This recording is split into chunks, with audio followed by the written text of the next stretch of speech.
ആരാത്? സുഹാസിനിയാണോ? എന്താ അവിടെ നിൽക്കുന്നത്? അകത്തേക്ക് വാ മോളെ. സുഖാണോ മോളെ? എത്ര നാളായി കണ്ടിട്ട്. എന്താ ഈ അസമയത്ത്? ആന്റി, അത് നിന്റെ മനസ്സില് എന്താ ഉള്ളതെന്ന് എനിക്ക് നന്നായിട്ടറിയാം. കൂട്ടുകാരിയുടെ ഓർമ്മയിലാ മോള് വന്നത്. മോൾ അവിടെ ഇരിക്കും, ഞാൻ കാപ്പി എടുക്കാം.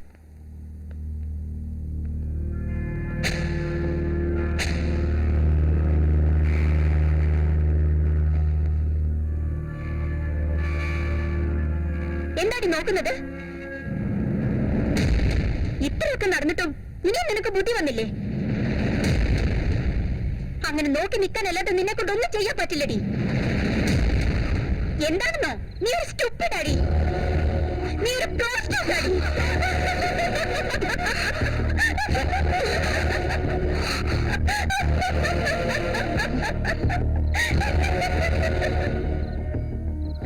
എന്ത് പറ്റി മോളെ നിനക്ക്? വീണ്ടും തെറ്റ എന്തിനാണ് എന്നോട് പറഞ്ഞു? വേണ്ട മോളെ, നീ ദേഷ്യത്തോട് അവളെ നോക്കണ്ട.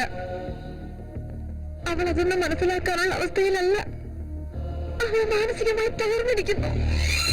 എന്നോട് അവൾ ചെയ്തത് വലിയ അപരാധമാണ് സുഹാസിനി. സ്നേഹം അഭിനയിച്ചു, നിന്നെ അവൾ വഞ്ചിച്ചു, നിന്നെ ചതിച്ച്. പരീക്ഷയിൽ അവൾ ജയിച്ചു, വലിയ സ്ഥാനങ്ങളെല്ലാം നേടി. പക്ഷേ ജീവിതത്തിൽ പരാജയപ്പെട്ടു. എന്താ ഉണ്ടായത് ആന്റി? അന്ന് നിന്നെ ചെയ്യാത്ത തെറ്റിനെ അവൾ നിന്നെ കുറ്റക്കാരിയാക്കി. പക്ഷെ എല്ലാ തെറ്റും ചെയ്തവളാണെന്ന് ഞങ്ങൾക്ക് അറിയില്ലായിരുന്നു. പിന്നെയാണ് അവളെ എല്ലാം അറിഞ്ഞത്. ആ ജോലിക്ക് വേണ്ടി ചേർമാനെടുത്തെല്ലാം നഷ്ടപ്പെടുത്തി.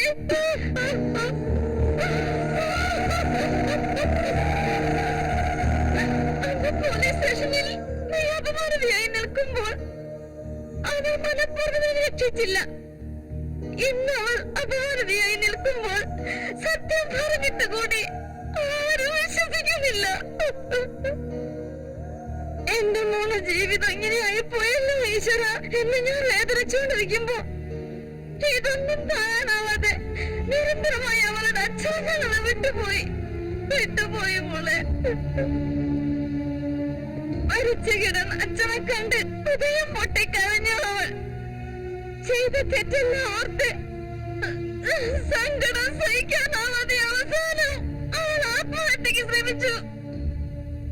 ഞാൻ രക്ഷപ്പെടുത്തി അവളെ ആശുപത്രിയിലാക്കി.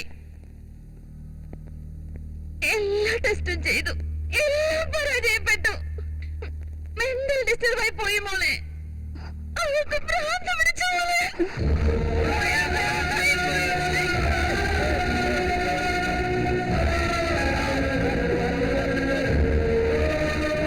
നീ ഒരു സ്റ്റുപ്പിഡാ, നീ ഒരു ഇഡിയറ്റാ, നീ ഒരു പ്ലാസ്റ്റിക്കാ.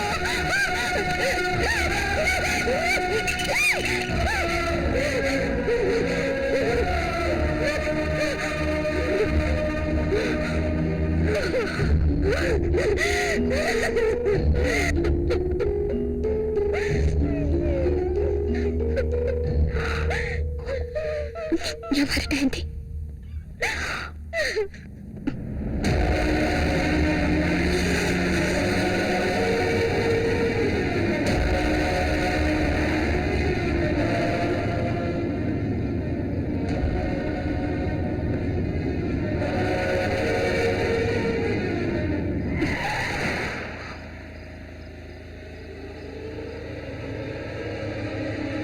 വെരി ഗുഡ് സുഹാസിനി, നിങ്ങൾ സെലക്ട് ആയി. നാളെ തന്നെ ഡ്യൂട്ടിയിൽ ജോയിൻ ചെയ്തോളൂ. Thank you sir. It's okay. യദഗ്രേ സർവദേവാംസ്യ തുളസി നമോ നമ. ഡാഡി, എനിക്ക് പ്രജ്ഞ ബിസിനസ് കൺസൾട്ടൻസിൽ ജോലി കിട്ടിയിട്ടുണ്ട്. വന്ന് ജോയിൻ ചെയ്യാൻ പറഞ്ഞു. പോയിട്ട് വാ മോളെ. എന്താണ് ഇത്രയും സംഭവിച്ചതിന് ശേഷം ജോലിക്ക് പോണെന്ന് പറയുന്നത്? ലക്ഷ്മി, ജീവിതയാത്രയിൽ ചില കാര്യങ്ങൾ ആക്സിഡന്റ് ആയിട്ട് തള്ളിക്കളയണം. ഒരിക്കലും യാത്ര മുടക്കരുത്. നീ പോയിട്ട് വാ മോളെ. Thanks daddy. കുട്ടാ, എന്താണ് നിങ്ങൾ ഒന്നും പറയാത്തത്? ലക്ഷ്മി, കുട്ടികൾ നടക്കുന്നത് വരെയാണ് അവരെ നമ്മൾ നോക്കേണ്ടത്. അതിനുശേഷം പ്രായപൂർത്തിയായി കഴിഞ്ഞാൽ പിന്നെ അവരുടെ ഇഷ്ടത്തിന് വിട്ടേക്കണം. ലക്ഷ്മി, അവള് കുറച്ചു നാളായിട്ട് വേദനിച്ചതല്ലേ? ഈ ജോലിക്ക് പോയാലെങ്കിലും അവൾക്കൊരു സമാധാനം കിട്ടില്ലേ? അവള് പോട്ടെ. ഡാഡി, ഇത് എനിക്കുള്ളതാണ്. അതേ മോളെ, നിനക്ക് വേണ്ടി മേടിച്ചതാ.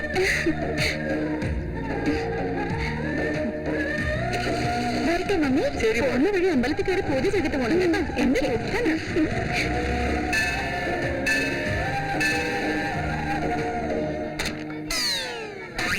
എന്താ സോറി സോറി സോറി സ്വാമി. എടി പെണ്ണേ, നല്ല പീസാണല്ലോ, ഒന്ന് കളിച്ചു നോക്കാം. എന്താ കുട്ടി, സാരിന് പറഞ്ഞാൽ എന്നെ വിടുവോ? അറിയാതെ ചെയ്ത് തെറ്റില്ലേ? സാറി പറഞ്ഞില്ലേ? എടാ പൂജാരി, പൂജ കഴിഞ്ഞാൽ പൈസ വാങ്ങിച്ചിട്ട് വീട്ടിൽ പോ. ഇവിടെ കയറി ഞങ്ങൾ നോക്കണം. ഞങ്ങൾക്ക് എവിടെ അടി കിട്ടിയോ അവിടെ ഒന്ന് തടവി തന്നാ നിന്നെ ഞങ്ങൾ വെറുതെ വിട്ടോളാം.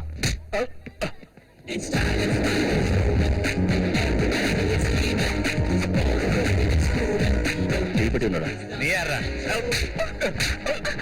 എന്താ നീ ഇവിടുത്തെ താവയാണോ? നിന്റെ ഉണ്ടടാ? പോടാ വീട്ടിൽ. ഉണ്ടെങ്കിൽ അത് മാത്രം ഇല്ല. വെറുതെ. ശിവ ശിവ, അവരുടെ പ്രശ്നം അവര് നോക്കിയോളൂ. നീ പൊയ്ക്കോ. അയ്യോ, ചവിട്ടല്ലേ. അയ്യോ അയ്യോ, എനിക്ക് വേദനിക്കുന്നു.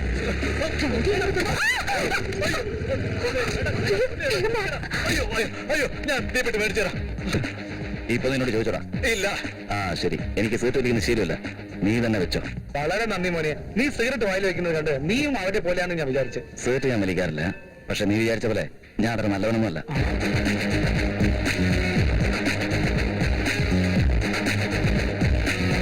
എന്റെ കണ്ണെ, നിന്നെ ഞാൻ എടുത്തോളാം.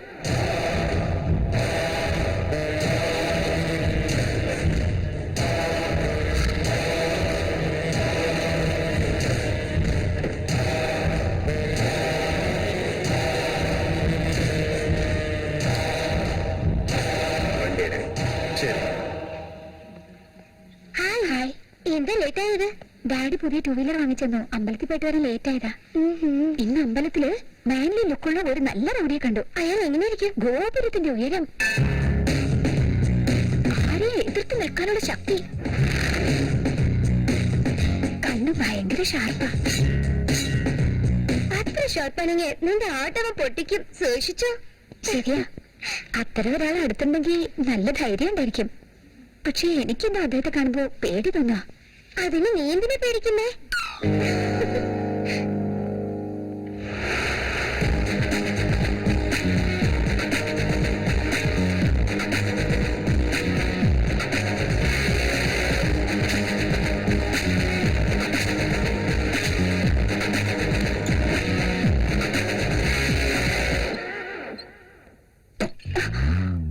ഹലോ, നിങ്ങളോ?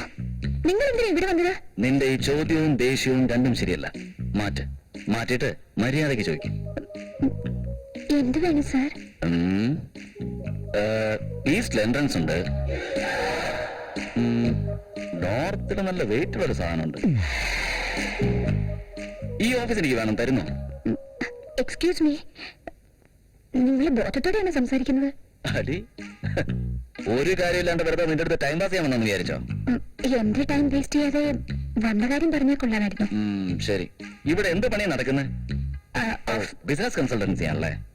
അപ്പോ എനിക്കും ബിസിനസ് ചെയ്യാൻ എന്തെങ്കിലും പഠിപ്പിച്ചു തരുമോ? Yes sir. ഓക്കെ, ഇനി ഒരു പക്ഷേ ലോസ് ആയാല് അതിൽ നിന്ന് രക്ഷപ്പെടാനുള്ള വഴി കൂടെ പറഞ്ഞു തരുമോ? ട്രൈ ചെയ്യാം സാർ. സൂപ്പർ. ഇന്ന് രാവിലെ ഒരു പെണ്ണ് നിർത്തി വെച്ചിരുന്ന എന്റെ ബൈക്കിൽ ഇടിച്ചിട്ട് നിർത്താണ്ട് പോയി. എന്റെ ബൈക്ക് കുളമായി. ആ പെണ്ണിനെ എന്താ ചെയ്യണ്ടേ? അത് പിന്നെ മാഡം, രാവിലെ ഇടിച്ചിട്ട് പോയ ബൈക്ക് എന്റേതാ. സോറി സാർ, ഞാൻ മനഃപൂർവ്വം ചെയ്തല്ല. നിങ്ങൾ ആരോടോ വഴക്കിടുമ്പോ നോക്കിക്കൊണ്ട് വന്നപ്പോ. ഞാൻ അതിനുള്ള കാരണമല്ല ചോദിച്ചത്. റിക്കവറി എങ്ങനെയാണ്? ചുമ്മാ സമയം കളയാതെ സൊല്യൂഷൻ പറ. ഞാൻ പറയുന്ന കൂളായിട്ട് കേൾക്കാതെ ഇങ്ങനെ ചോദിച്ചാ? കൂളായിരുന്നു കേൾക്കാൻ വേണ്ടി നീ എന്താണ് കവിതയാണ് ചൊല്ലിക്കൊണ്ടിരിക്കുന്നത്? കാരണമല്ലേ പറഞ്ഞോണ്ടിരിക്കുന്നത്? എനിക്ക് വേറൊന്നും കേൾക്കണ്ട, ഒരു കാര്യം പറഞ്ഞാൽ മതി. എനിക്കുണ്ടായ നഷ്ടത്തിന് റിക്കവറി ഉണ്ടോ അതോ ഇല്ലയോ?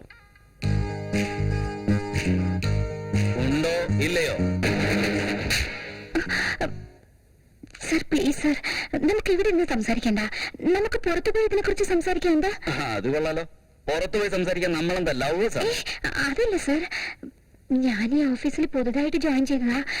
ഇവിടെ ഇങ്ങനെ ഒരു പ്രശ്നം വന്നാല് അവര് തെറ്റിദ്ധരിച്ച. ശരിയാ, നീ പറഞ്ഞത് ശരിയാ. പക്ഷെ പുറത്ത് റോഡിൽ ഒറ്റയ്ക്ക് പോയി നിൽക്കുന്നത് എനിക്ക് അത്ര ശരിയായിട്ട് തോന്നുന്നു. റോഡിൽ ഒറ്റയ്ക്കല്ല സർ, സ്ട്രീറ്റ് എൻഡിൽ ഒരു കോഫി ഷോപ്പ് ഉണ്ട്, അവിടെ നല്ല സൗകര്യമായിട്ടിരിക്കും. എന്താ വെറുതെ ഇരുന്ന് ശരിയാവൂലേ?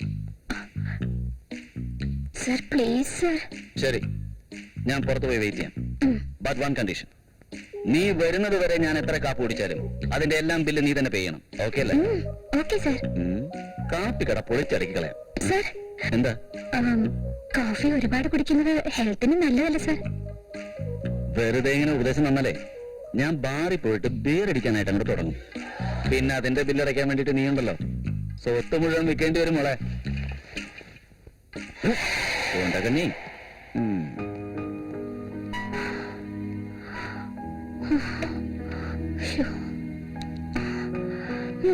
എന്റെ തലയിലേത്ത് ഒരു കോന്തന്റെ വണ്ടിയിലാണല്ലോ ഞാൻ പോയി ഇടിച്ചത്.